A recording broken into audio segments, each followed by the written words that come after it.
Hello, friends. I'm Nicole Song, and this is the School of Self Worth. Today, I am so excited because I get to share my developmental theme with all of you for 2025. This is truly one of my favorite things to do is to sit down, look at the past year, look ahead to the new year, and set up a theme that really resonates throughout the year. And I will say, ever since I've been doing this, I am always amazed at how much transpires that is consistent with my theme from the year. So I can't wait to take you today because I'm going to bring you into the behind the scenes of how I got to my theme. And it's just a doozy this year. It's so fun. Before we get started, if you are an Asian American woman who wants to end emotional reactivity so you can make quick, powerful decisions, your new normal, DM me decisive at Nicole Song on Instagram because I've got something there for you. Okay, friends, let's get into this fun conversation today. Hello, everybody. This is one of my favorite things I get to announce every year, and that is my theme for 2025.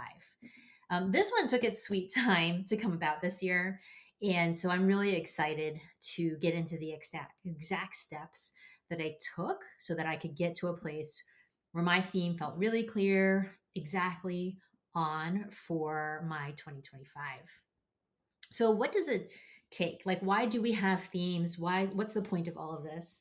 And, I really believe fully that we can start new and fresh any given day.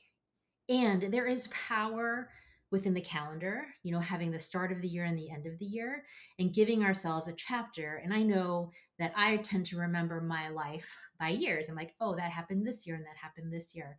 So when we have a theme, it also helps us just start to see a story, a arc to our own lives. And that theme is really supporting us to see our evolution and our growth.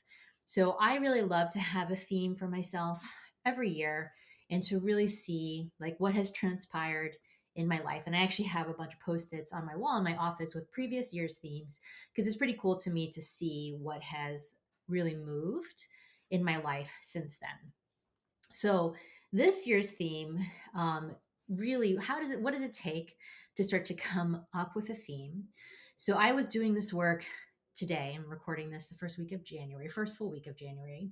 I was doing this work today with my mastermind, and it really was powerful. And what I was noticing before our call with them today is that people are still feeling quite incomplete around 2024. And when I say incomplete, what I mean is there's still stresses, there are still things that you don't feel good about, things that you're not feeling finished. And even though the calendar has turned, your brain might not have turned the page with the calendar. And so even for my mastermind, and we do high level work really consistently in there, but for many of them, they had challenges from 2024 that they hadn't fully resolved for themselves. So we actually did that first. Like that was the most important thing, is for them to really claim things that they did last year. We went through lessons learned, like the most important lessons that they learned. And not only the lessons that they learned, but to remember that they learned those lessons so they don't have to learn those lessons again. And then we also went through places where they settled, where they didn't really give their energy to it. And we do this without any sense of judgment. We're simply curious about what's going on. So, really, we spent a lot of time on these three areas today, and they noticed where they were settling on things they cared about, like their marriages. Some of them were settling in their businesses. One of them is a new mom, and she had to come into ownership of her role and identity as mom, while another person had to give herself a better work title that accurately reflected how much work she was doing in her job last year. So those are some examples of things that might feel incomplete to you or places to work on. And those are really important for us to do. And it's so helpful because then you can start to say, okay, now I feel really good about 2024. And in 2025, I can take ownership of a brand new beginning. I can really have a clean slate for myself.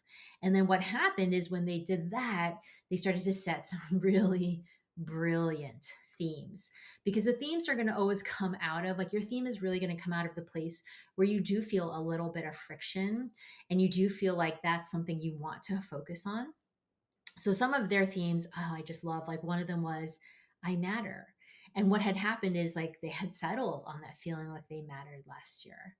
Or one of them, it's like I'm blessed, and to remember that that blessing lives all the time everywhere, instead of settling into this idea that I don't get to have the things that I want in my life. This next one is such a fun one. I tango with the unknown, because this client is looking at a lot of changes, moving in a new job this year. And so for her, it's like so much change and so much unknown. And really, but the tango is like the playfulness and the fun and the joy of the unknown.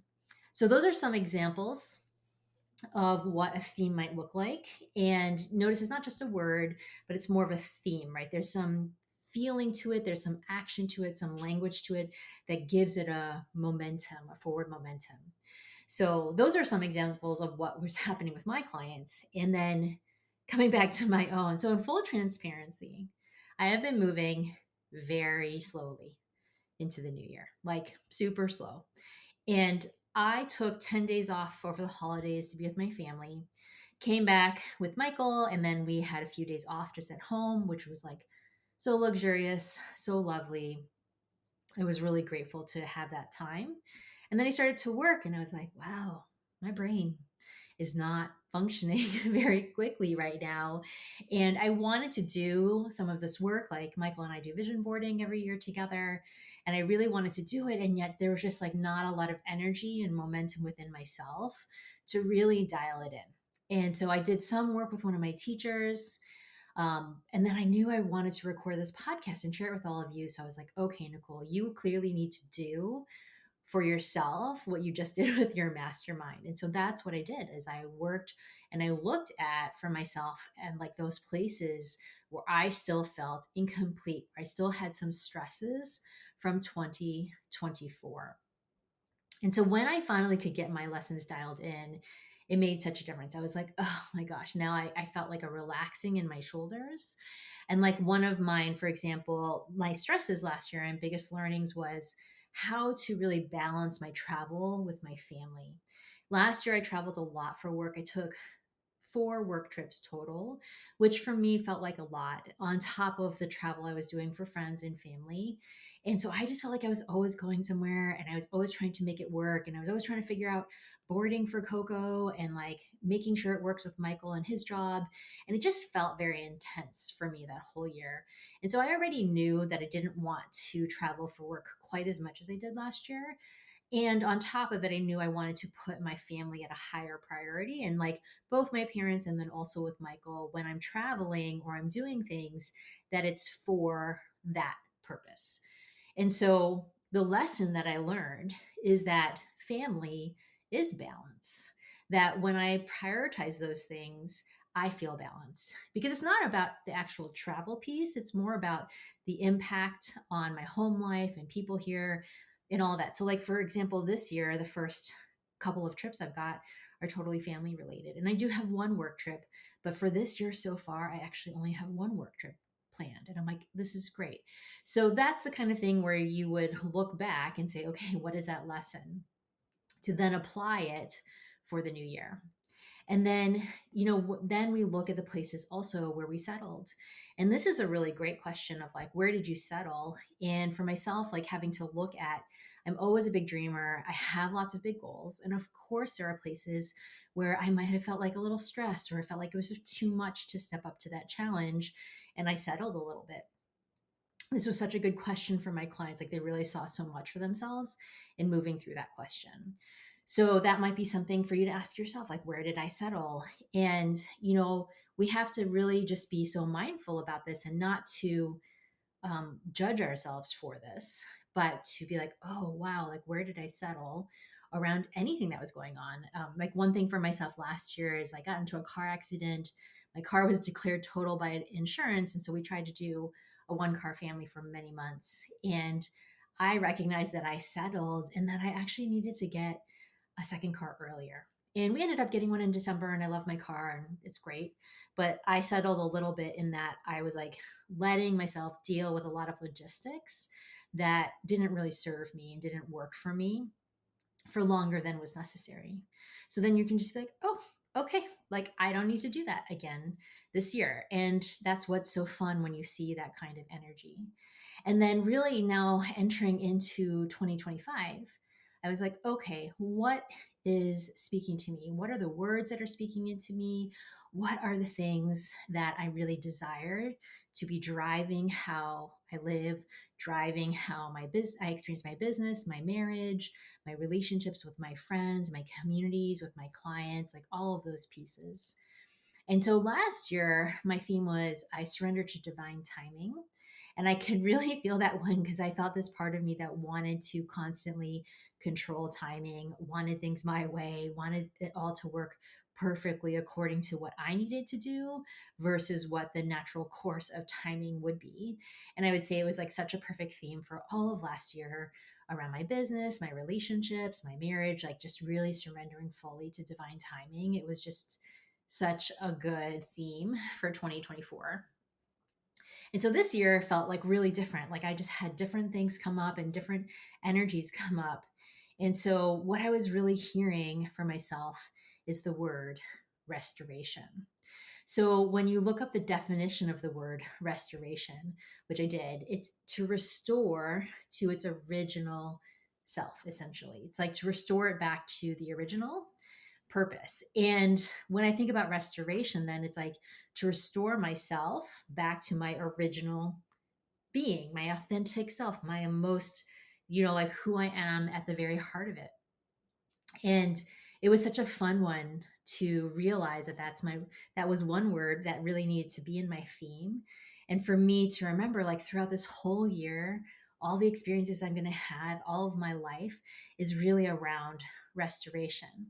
But there was some part of restoration that felt a little bit like heavy, not heavy, just like a little bit like, oh, serious, And I was like, no, I don't want to just be in restoration, but it's more to be in a joyful experience of it. So joyful restoration became my two words. And then I was like, okay, joyful restoration feels good. And by the way, I just looked up that definition of restoration is the act of returning something to a former owner, place, or condition. So the restoration to me, it's like back to the condition of who I really am versus the condition of what stress in my life has created for me. So, like, if we look at that travel example, I was in a different form last year of like traveling a lot for work. And now we're restoring me back to this original condition where I travel for family. Home is the most important thing, and that it can be really joyful. So that's one of those things because, for me, it's important, especially with travel, is that like traveling a lot, it's like really romantic. It's really cool. It's so much fun. Like go all over around the world. And I'm not saying that I don't love travel, but I need to balance it and be really mindful for that on my family, right? So joyful restoration for me feels like such a fun way to come back into like that original place. Okay. So coming back, I have joyful restoration. And then I was like, okay, how do I really have this be an active experience? And this is where it's different from just having a phrase or a word is making this a full statement. And so the statement that I came up with that I'm so excited worked and just felt so right in my body is I step into joyful restoration. That it is an act for me when I don't feel like myself or I feel off or any of those pieces that I continuously step into joyful restoration. And so it feels so correct and aligned for 2025. I'm really excited to be in this experience of joyful restoration. The other piece about restoration I love is it has the word rest in there. And so that also gives me so much permission to be in a place of rest, of taking a slower pace. Like I came so slowly into the year and I have not felt any temptation to try to speed it up. I'm like, I don't really want it to move faster. I am enjoying a slower pace. And so that restoration brings that all into play for me, and then letting me just step back into like my divine nature, into my original form, to who I really am at my heart. And so that's my theme for the year. And it feels so good to share it with all of you. I would love to hear if you're setting themes of the year or words or intentions, whatever you like to do at the beginning of the year. I would love to hear from you. So DM me at Nicole Song on Instagram. Share with me what you're coming up with, what you're seeing for yourself, or if you're starting to do some of these questions for yourself on lessons learned or places where you settled. I would love to hear any of that from you. So make sure you share that as well with me on Instagram. I'd love to hear it. So, thank you so much for listening for these behind the scenes on how you would come into your developmental theme for the year. And if you are a high achieving Asian American woman who wants to completely and permanently end the emotional reactivity so you can make quick, powerful decisions, your new normal in 2025, DM me decisive on Instagram. I have got something special there for you. Thank you, friends, for being here, and I'll see you next week.